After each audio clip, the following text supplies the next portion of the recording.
मुख्यमंत्री देवेंद्र फडणवीस यांनी पालकत्व स्वीकारलेल्या गडचिरोली जिल्ह्यात आज आदिवासी विकास मंत्री विके सरांचा आज दौरा आहे। सर, धरती आभा अभियान प्रभावीपणे राबवता यावं म्हणून गडचिरोली जिल्ह्यात आज तुमचा दौरा, काय सांगणार? देशाचे पंतप्रधान नरेंद्र मोदी यांच्या संकल्पनेतून संपूर्ण देशामध्ये आणि महाराष्ट्रामध्ये जनजाती परिवार हा विकासापासून कोसो दूर असल्यामुळे धरती आबा जनजाती ग्राम उत्कर्ष अभियानाची सुरुवात दिनांक 15 जूनपासून देशामध्ये सुरू झाली। आपल्या महाराष्ट्राचे मुख्यमंत्री देवेंद्रजी फडणवीस यांनी स्वतः पालघर या जिल्ह्यातून 16 जूनपासून धरती आबा या अभियानाची सुरुवात केली असल्यामुळे त्यांच्या नेतृत्वात महाराष्ट्रामध्ये एकूण 31 जिल्हे आहे, 27 विभाग आहे आणि 18 विभागाच्या माध्यमातून विविध योजनेची अंमलबजावणी केली जाते।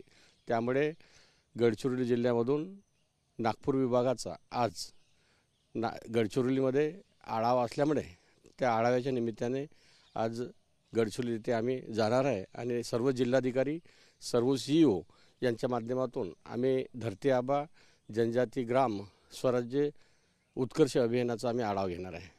नक्षलग्रस्त म्हणून गडचिरोली जिल्ह्याची ओळख होती, मोठ्या प्रमाणात आदिवासी बहुल जिल्हा आहे, तिथे हे अभियान तुम्ही कसं राबवणार आहे? काय काय या अभियानातून आदिवासी जनतेला, विद्यार्थ्यांना देणार?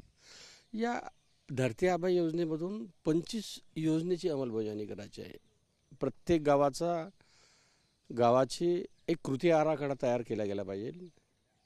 कालच मुख्यमंत्री महोदयांनी आदेश दिले की येणाऱ्या 15 तारखेला होऊ घातलेल्या ग्रामसभेमध्ये जे गावं म्हणजे महाराष्ट्रामध्ये एकूण 4975 गावं निवडलेली आहे आणि त्या सर्व गावामध्ये प्रत्येक गावाचा ग्रामपंचायतच्या माध्यमातून, ग्रामसभेच्या माध्यमातून कृती आराखडा तयार केला गेला पाहिजे आणि अंमलबजावणी करावं। निधी प्राप्त झालेला आहे।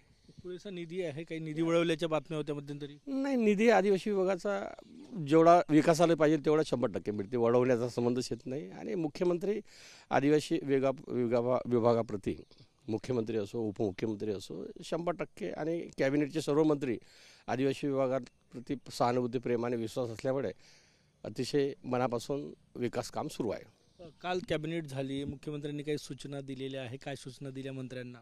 नाही, काही नाही, नियमितपणे जे कॅबिनेट होतात तशाच प्रकारची कॅबिनेट झाली, काही सूचना नाही दिल्या। सर, ते नितीन पवार यांनी आश्रमशाळांबाबत जे वक्तव्य केलं, काही समस्या आहे का आश्रमशाळेच्या? त्या कशा सुधारल्या जाईल? कारण की त्यांनी शिवीगाळ केली अधिकाऱ्यांना तुमच्या विभागाच्या।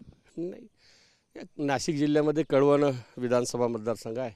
त्या विधानसभा मतदारसंघामध्ये आमचा सहकारी विधानसभा सदस्य असल्यामुळे भावना प्रदान झाला असेल कदाचित, कारण परंतु माझा सहकारी आहे आणि त्याला आदिवासी मुलाप्रती आणि शिक्षण घेणाऱ्या मुलाप्रती, आश्रमशाळेप्रती अतिशय प्रेम आणि सहानुभूती असल्यामुळे एक थोडासा विषय कदाचित बोलले असो, परंतु प्रेमापोटी बोललेले आहे आणि कुठल्याही प्रकारचा विरोध नाही किंवा नाराजी नाही, कुठल्याही अधिकाऱ्यांचा अनादरण आपण केला नाही। कारण सर, आदिवासी आश्रमशाळांमध्ये तुम्ही मंत्री झाल्यानंतर सुधारणा करण्याचा तुम्ही निर्णय घेतला, काही सुधारणा केल्या सुद्धा, म्हणजे जेवणाची असो, शिक्षणाची क्वालिटी असो, जिथे गैरप्रकार होत असेल तिथे काही कारवाई करण्याचे आदेश तुम्ही देणार आहात? महाराष्ट्राचे मुख्यमंत्री देवेंद्रजी फडणवीस यांच्या नेतृत्वामध्ये 100 दिवसाचा कृती आराखडा बनवला होता। त्यावेळेस आम्ही 121 आदर्श आश्रमशाळा बनवलेल्या आहे। त्यामुळे अनेक आश्रमशाळेमध्ये बऱ्याचशी सुधारणा झालेली आहे। उर्वरित सुधारणा आम्ही काही काळामध्ये 100% करणार आहे। त्यामुळे आदिवासी विभाग जसं नव भारत आणि नव महाराष्ट्र निर्माण करण्यामध्ये मुख्यमंत्री आणि उपमुख्यमंत्र्यांच्या नेतृत्व सुरू आहे, तसंच आदिवासी विभागाचा तिथं सहभाग राहणार आहे। धन्यवाद। कॅमेरामॅन सचिन सयामसह गजानन उमाटे, TV9 मराठी, नागपूर।